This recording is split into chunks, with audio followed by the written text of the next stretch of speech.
So today was absolutely just riveting. I got attacked by a cat and we raised a ton.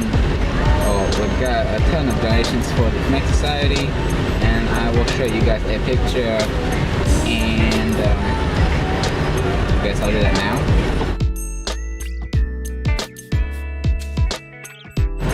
And it's raining now. Exhausted, and then I got stabbed by a freaking cat. Okay. But I'm on my way to my next event. Hey guys, yeah, like I said earlier, it's been a really busy day, and I am exhausted. I'm so tired. But I cleaned it up a little. Whoa, okay. I cleaned it up a little bit. I got cut somewhere on my neck. I don't know exactly where it is, but not anything too bad. I mean, I would always prefer not to be attacked by a cat, but you know, things happen, and I understand that. So now I'm just having my gummy worms, and I'm gonna have my potato that is left over from earlier.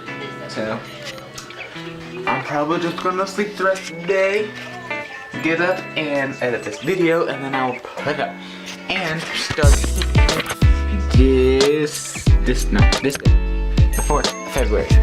We're going to be doing the new whole, what's it called? My hand smells like dog. Oh my gosh, what's it called? New template thing, or whatever. So be prepared for that. I'm going to film all those videos probably tomorrow, or I will film them, let's see, Monday. So I will close it here, and I will see you all tomorrow.